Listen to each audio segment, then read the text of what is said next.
तन में व्याख्या तुमर हसी। परम मंगलमय भागवत भगवान को नमन करते हुए अपने पूज्य माता पिता सदगुरुदेव इष्ट परम आराध्या को नमन करते हुए माँ कालिका वेल बाबा महाराज को नमन करते हुए समस्त विप्र मंडली संत मंडली को नमन करते हुए सभी भक्तों के हृदय में विराजमान आत्मस्वरूप सच्चिदानंद को नमन करते हुए कलिमल से पावन करने वाली पावनी ज्ञान गंगा श्रीमद् भागवत कथा का आज चतुर्थ दिवस नंदोत्सव कथा सत्र आरंभ हो रहा है।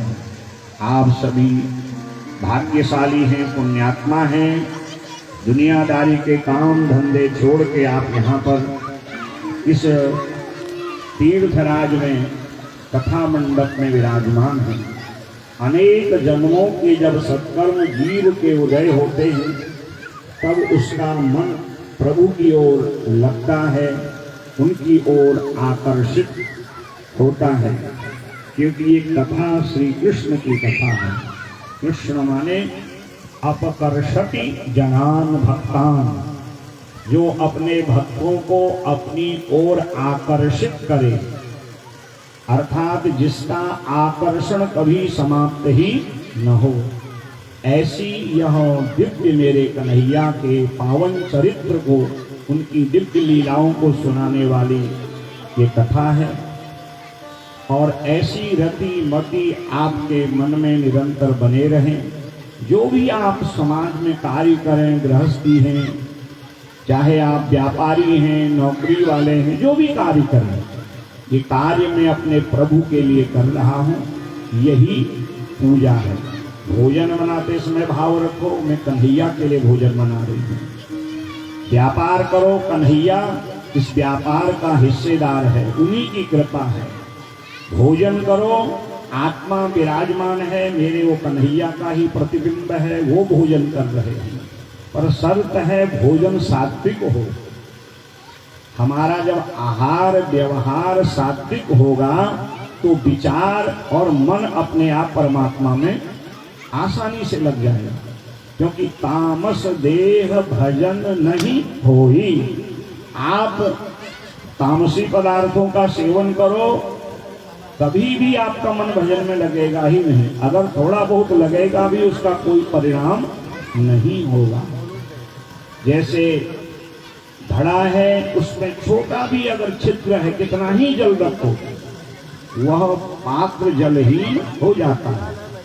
वैसे ही जब तक हमारे जीवन में छिद्र हैं, पापों के छिद्र हैं, तामसी छिद्र हैं, विषय के छिद्र हैं, हम इसमें कितना ही पुण्य संचय करेंगे, वो पुण्य शेष रहेंगे ही नहीं। इसलिए तामस देह भजन नहीं होई।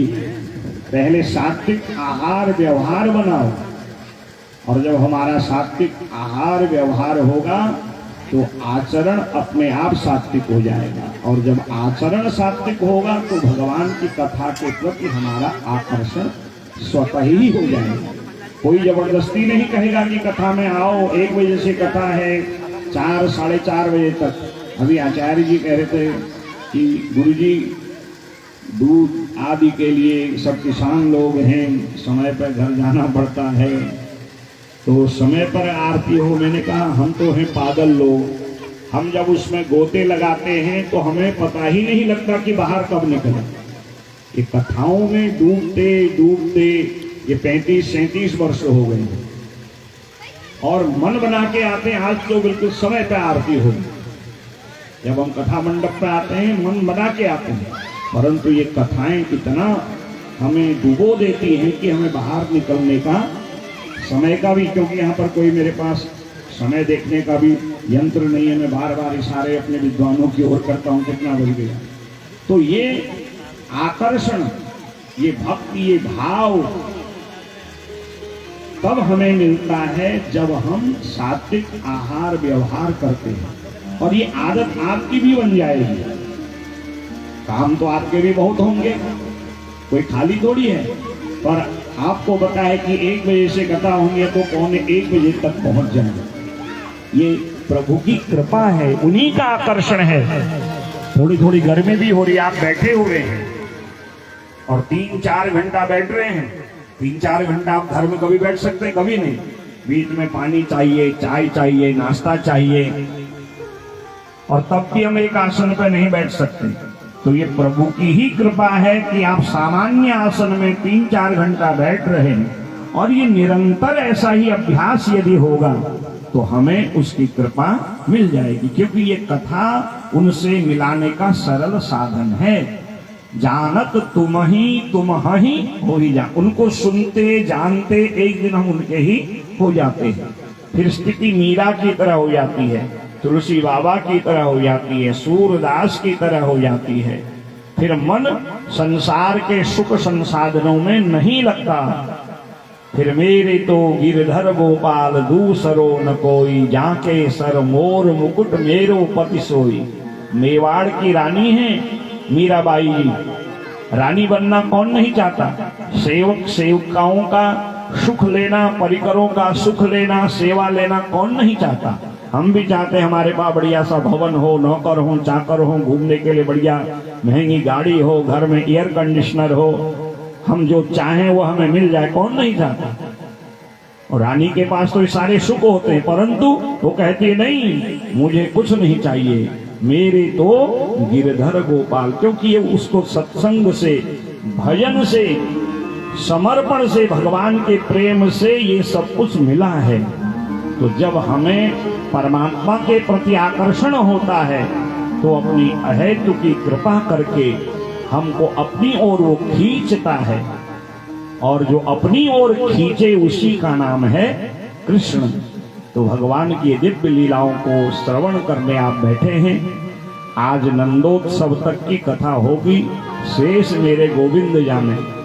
कल के प्रसंग में आपने सुना कि राजा परीक्षित गंगा नदी के किनारे बरगद वृक्ष के नीचे हजारों ऋषि महर्षि राजर्षियों के समूह में प्रधान श्रोता के रूप में बैठे हैं, और सुखदेव भगवान उनको भगवान के पावन चरित्र सुना रहे हैं। सुखदेव कहते राजा 2-3 दिन हो गए, थोड़ा अन्न जल ग्रहण कर लो। कहते हैं प्रभु अब अन्न जल ग्रहण करने का समय ही नहीं है, क्योंकि मेरे पास से 4-5 दिन बचे हैं। सर्प तक्षक आएगा, डसेगा, तो मुझसे जितना अधिक से अधिक पुण्य संचित हो जाए, मेरा मन परमात्मा में आकृष्ट हो जाए, उनके प्रति आकर्षण हो जाए, फिर मुझे सर्प का भी भय न हो। इसलिए आप मुझे निर्मल भगवान के दिव्य चरित्रों को सुनाइए। और मैं आपकी कथा से आनंदित हो रहा हूँ, रोमांचित हो रहा हूँ, हर्षित हो रहा हूँ। और इसी प्रसंग में सृष्टि कैसे बनी, कैसे वराह भगवान का अवतार हुआ, कपिल देव भगवान के दिव्य पावन चरित्र, देवहूति कपिल देव संवाद का दिव्य सांख्य शास्त्र की कथा आपने सुनी। पावन प्रजापति दक्ष, शिव और सती के चरित्र को सुना। भक्त ध्रुव जी की पावनी कथा सुनी।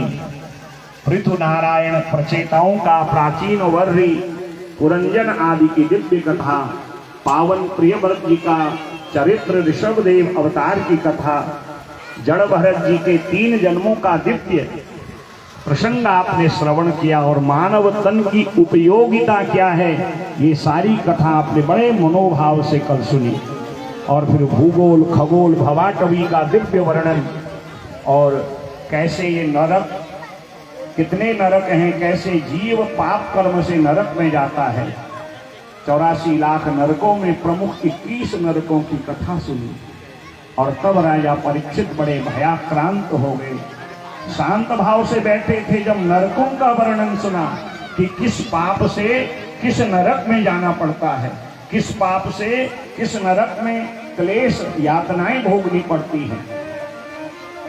भयाक्रांत हो गए, निवेदन किया कि मैंने भी एक ब्राह्मण का अपराध किया, उनके गले में मरा हुआ सर्प डाला, तो क्या कोई अपराध करने के पश्चात उस अपराध का प्रायश्चित नहीं है गुरुदेव?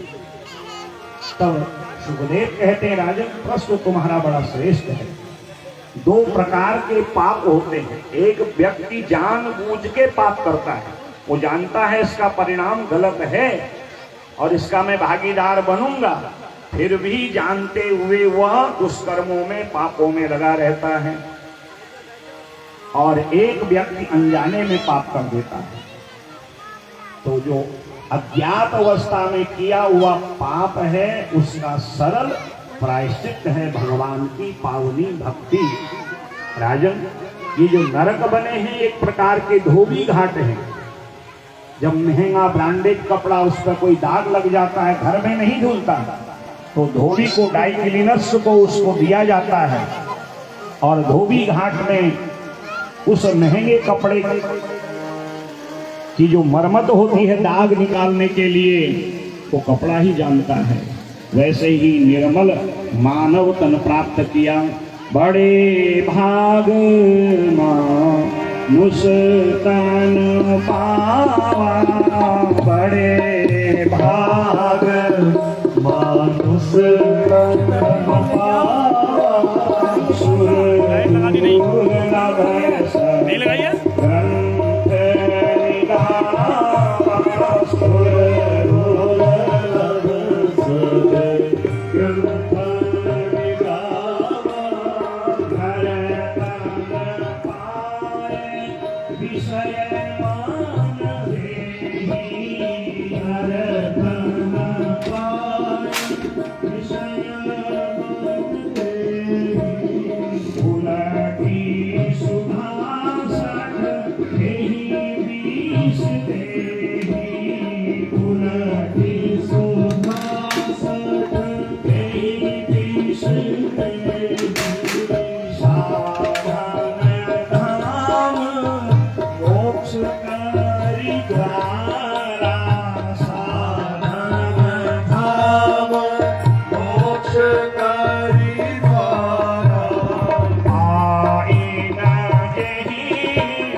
जन्मों के सत्कर्म पुण्य दान व्रत तीर्थ सेवा से मानव तन मिलता है। और इस मानव तन को भगवान ने इसीलिए दिया है कि हम समाज में अच्छा कार्य करें। हाथों से कमाए धन का दान करें, पांवों से तीर्थ यात्रा करें, आंखों से संतों का दर्शन करें, माता पिता गुरु का दर्शन करें, और मन से भगवान का स्मरण करें, वाणी से भगवान का कीर्तन करें, कानों से अच्छी बातों को सुनो। इसीलिए भगवान ने मानव तन दिया। और इस मानव तन से हमने अच्छे कार्य नहीं किए, भोग विषय छल कपट द्वेष राग अनीति अधर्म के मार्ग को अपनाया, तामसी कार्य किए, तो क्या मिलेगा? नरक ही तो मिलेगा।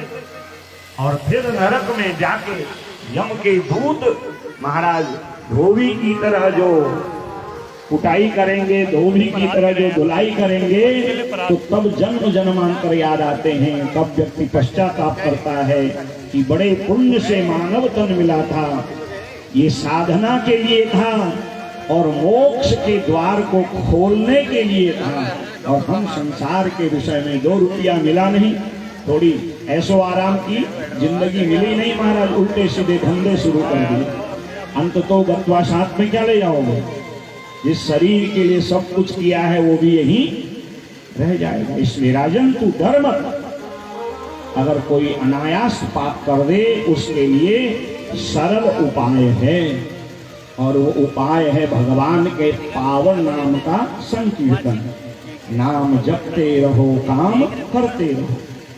जो भी काम करो, गाड़ी चलाओ भजन भगवान का करो, भोजन बनाओ, भगवान का भजन करो, ऑफिस का कार्य करो, भगवान का भजन करो। शरीर काम कर रहा है, वाणी और मन क्या कर रहा है, तो कार्य भी हो जाएगा और भजन भी हो जाएगा। और भगवान के भजन में बहुत बड़ी शक्ति है। और कलयुग में तो नाम की ही महिमा है।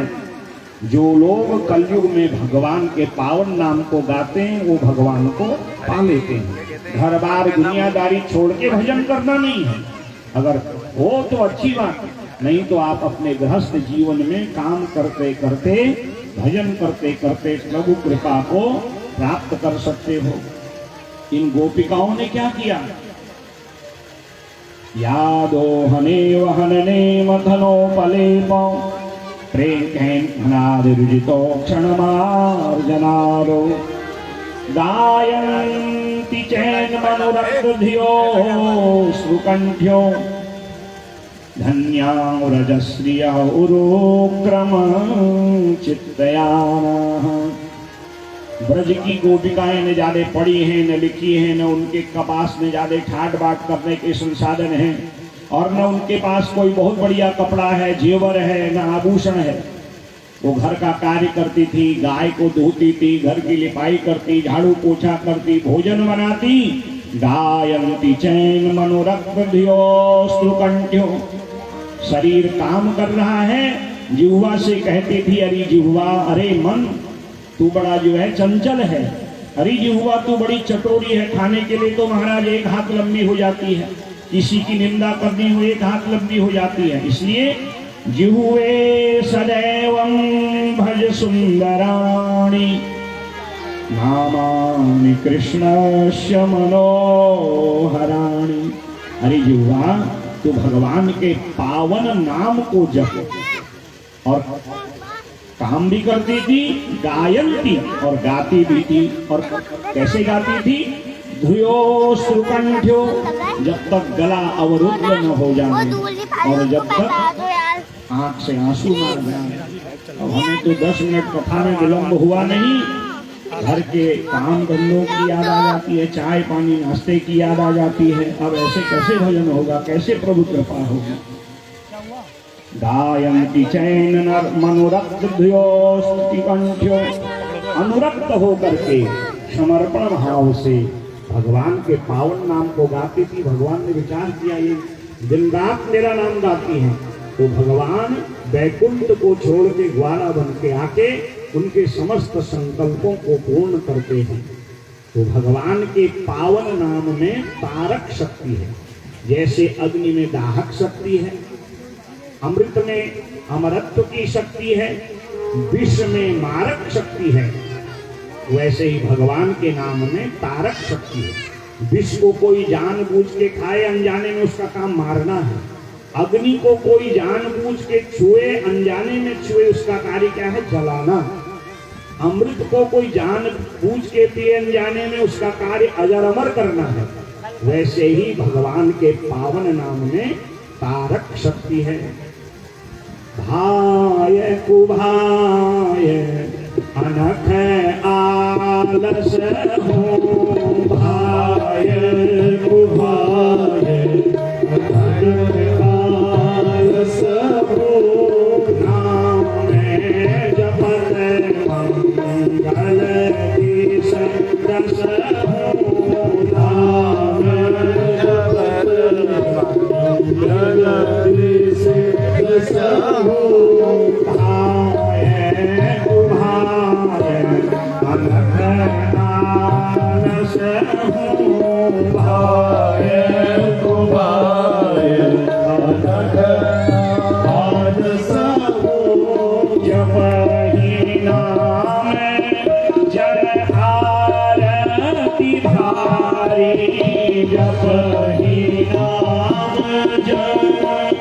आरती भारी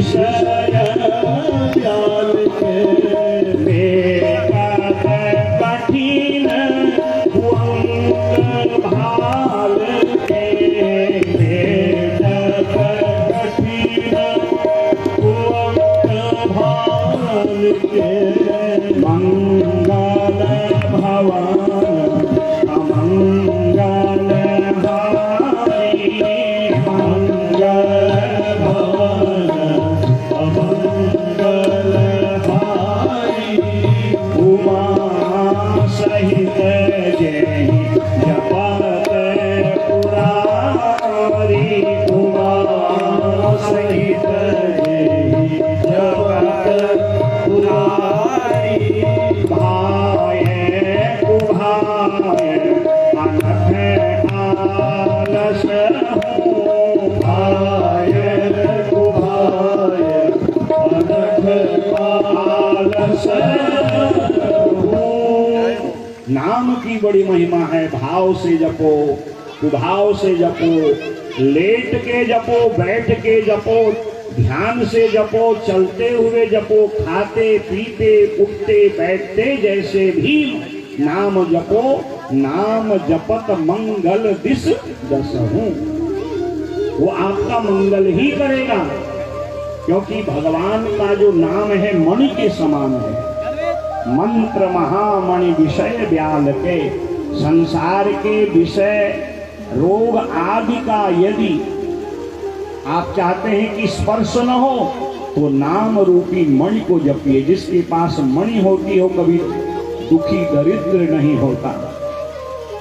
जितने भी जीवन के अमंगल संकट हैं वो दूर हो जाएंगे, क्योंकि मंगल भवन अमंगल हारी। भगवान का जो पावन नाम है वो अमंगलों का निराकरण करता है। केवल आप हम ही थोड़ी जप रहे हैं। उमा सहित जही जपत पुरारी। कैलाश पर्वत में विराजमान मां पार्वती के साथ बैठ के भगवान के पावन नाम को जपते हैं। श्री राम को जपते हैं, श्री कृष्ण को जपते हैं। तो नाम में बड़ी महिमा, नाम का बड़ा प्रभाव है। बड़े बड़े पापी नाम जप जप के अपना उद्धार किए हैं। और तब सुखदेव ने राजा परीक्षित को नाम महिमा में कितनी शक्ति है, भगवान के नाम में जो तारक शक्ति है, तारक शक्ति युक्त भगवान के नाम की महिमा बताई और इसमें अजामिल की कथा सुनाई। कहा कि कान्य कुब्ज में एक अजामिल नाम के विद्वान ब्राह्मण रहते थे। कान्य कुब्जे द्विज कश्चित दासी पतिरजामिलः नाम्ना नष्ट सदाचारो दास्याः संसर्ग दूषितः। बड़ा विद्वान था, विवाह हुआ, बच्चे हुए, माता है, पिता है, परिवार, मान सम्मान, धन संपत्ति खूब है। एक दिन यात्रा पे गया और एक दासी वैश्या पर मन आकृष्ट हो गया। ये मन ही है। भगवान से जोड़ो भगवान मिल जाते हैं, संसार पे जोड़ो संसार मिल जाता है, विषयों पे जोड़ो विषय मिल जाते हैं। कहाँ तीर्थ यात्रा करना छोड़ उस दासी का संग कर लिया। कहाँ वेद पाठ करने वाला अजामिल, कहाँ दिन रात केवल उस दासी के रूप यौवन में आसक्त हो गया। कुछ संत ब्राह्मणों को जब पता चला ना